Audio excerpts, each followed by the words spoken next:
It's time to review ThunderCoaster at TusenFryd, which is Norway's one and only wooden roller coaster ever. You'd think different for a country with such rich nature, but nope. Forget about it. This is the only one they ever got. It's a large mega coaster of a wooden coaster, providing the country and the park with an honest airtime machine. For these reasons, it's definitely a standout ride in the country, and even in Scandinavia to some extent. We accept the water.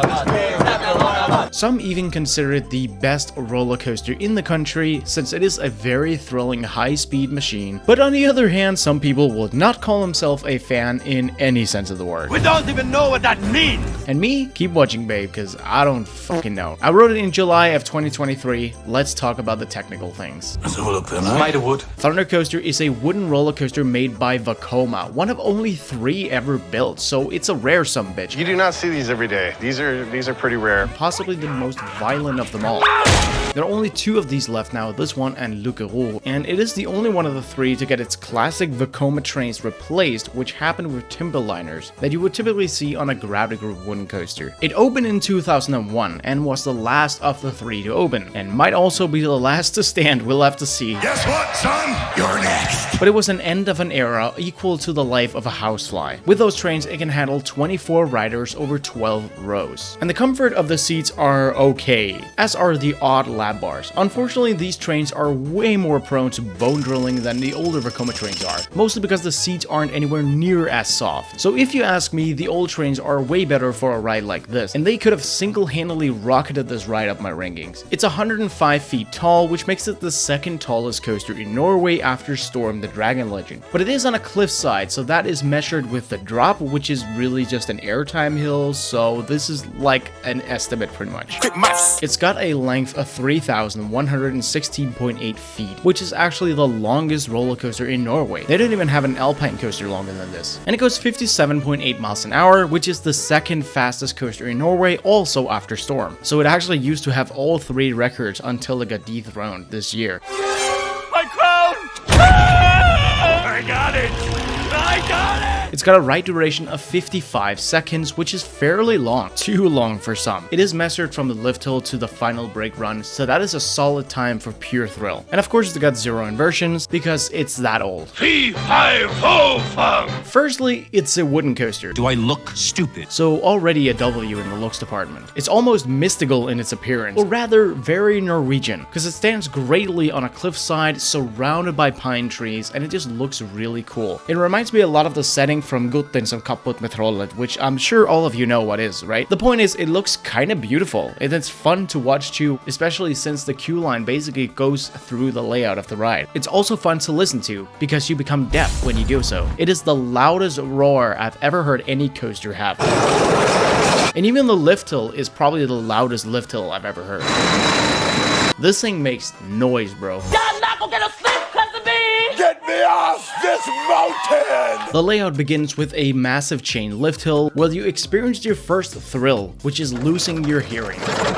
Then it goes into a curved drop, which especially in the back row actually gives a lot of great laterals. This is a surprisingly fun drop for not featuring any airtime, because you get really pushed to your right side. Then you continue to turn into what really is the main drop of the ride, which is this massive camelback. Now here you'll start to really feel what this ride's airtime is all about. Oddly enough, even though the drop off of it's huge, the back row will only experience some very sustained floater airtime. This ain't enough. Granted, it is pretty good floater airtime, but I did expect more out of this hill. But what I found out later, because I also wrote it in the middle further toward the front, is that the further front you sit, the stronger the airtime is. And it is partially because the forces are sort of mixed with roughness in a way, where the roughness actually helps you get out of your seat the further forward you sit, which is really dumb, but it works to its advantage, because up there you get some milder ejector airtime up here on this hill that is also sustained and keeps going as floater airtime as you traverse down the drop. Then you hit a tunnel and go into a turnaround. You won't experience a whole lot here apart from a buttload of speed.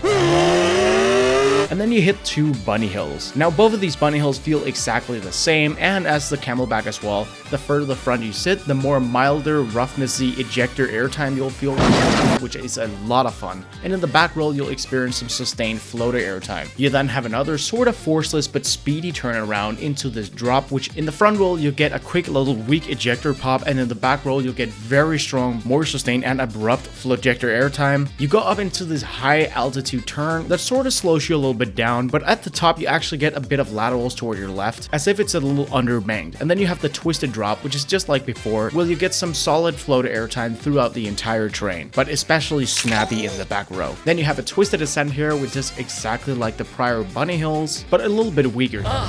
So you'll get some okay floater airtime near the back, but some more fun, chaotic, milder ejector airtime if you sit in the middle and forwards. Then you have a turnaround here that also has some nice laterals toward your right side that are very sustained as well. This twisted drop here is exactly like the hill we just had, regarding the better airtime near the middle toward your front, but this time the floater airtime in the back is a little more prominent. Then you have a speed bunny hill, which has a lot of great, very strong floater airtime throughout the entire train, and once again, the roughness does a little bit of ejector thingy the further front you sit. You have another turnaround with some very good laterals toward your right that are also very sustained, and then probably my favorite moment of the ride, which is the double down, which no matter where you sit, you'll actually get some weaker ejector airtime and 2 of the moments as well. This is definitely one of the more fun elements on the ride, especially because you get 2 solid airtime moments right after each other. And then you rise into the final brake run, where the front you'll get a little bit of floater airtime, but not really anything toward the back. And then you hit the final brake run. So that is the layout of ThunderCoaster. I kind of speed ran through that because there's not a lot to say about it. A lot of the airtimes are very similar to each other, and then you got a few laterals here and there. It's a very simple but very effective layout that is oddly affected by roughness as well, so I had to talk about that, but I'll mention more about how the roughness actually is later. Now, one of the things that actually screams God of Thunder with this point is its pacing. It does not let the fuck up, because it has full speed ahead all throughout the layout, which is one of my favorite qualities in a wooden coaster. That's why I love Wodan Timber Coaster as much as I do. And ThunderCoaster really just feels like it hammers with its top speed almost all the way through. And the forces are very consistent because of that too. Again, like I said, a lot of the airtime moments are either equal or very similar in strength, and a lot of the turns are kind of similar as well, with some being a bit better than others. But generally, the forces, the speed, all of it super consistent. Vekoma nailed it. Oh shit, here we go again. Well, the fun had to stop at some point, because this thing is rough. As mentioned earlier, the trains make it worse because padding ain't great here, chief. It's got heavy shaking, and it's pretty good at giving you a headache as well because of that. Now, it isn't this bad right here. I think Josiah was playing a little bit there. Quit horsing around! I'm calling you out, boy. But it does truly look like this some places, because this is a hella rough ride. Now, it isn't the worst wooden roller coaster you can ride out there, but it does have one jolt, one piece of shit moment that is the worst jolt I have ever felt on any ride, period. It's worse than anything I've felt on an SLC. And it is this moment right here going into the first hill where you turn and then suddenly the track stops turning and immediately goes forward while you're still banked. You get an insanely violent jolt toward your left side. Even if it's not your first ride, you cannot prepare for it. The immediate thought that pops into my head when it hits is the word chiropractor. Now, I also want to make a quick comparison because I thought maybe this ride would be very similar in roughness to Hades 360, but I've actually been told by Mark from CoasterDash that apparently Hades 360 has many moments with this exact kind of jolt. So if you can handle Hades, you can handle this ride just fine. And overall, you're able to handle the roughness as well. Generally, as a whole, it definitely isn't as bad as an SLC, for example. Whoa! It's only that one gap in the road, not pothole, that's a freaking gap. That part actually made me consider whether or not I even wanted to ride it again in the future, period. But I was probably overreacting, because it is something that can really break the ride for some, and that's exactly what happened in our group as well. Half of us thought it was good, the other wanted to cry, and I didn't know what the fuck I felt like. And the thunder rumbles. Cool name equals cool theme, right? Yeah, nah. There's no theming here. Sorry to waste your time. The logo is all you're gonna get, my dudes. Oh, and the eardrum destroying thundering of the ride, of course, especially in the tunnel. That definitely lives up to its name, because the thunder absolutely rumbles. I'm so confused. On one hand, the layout is legitimately awesome, especially further towards the front from the middle where I sat. That was my best ride. There is so much airtime, and the laterals are fun as well. And the roughness can even make the forces more chaotic and fun, but it also kind of makes me miserable at the same time. That one jolt especially has single-handedly dropped this ride in my rankings. I almost ranked Lupin above this ride, but not quite. But it's still a good ride overall, and giving this ride a score is harder than escaping Mariah Carey in the Christmas season.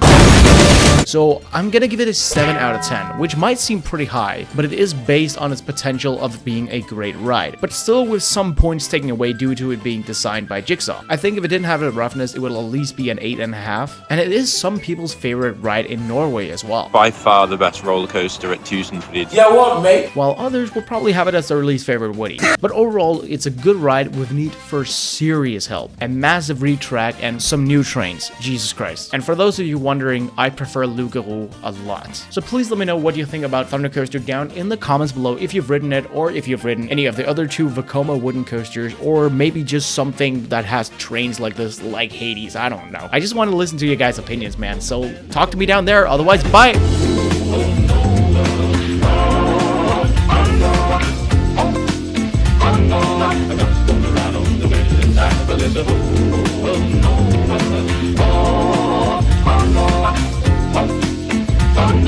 Oh,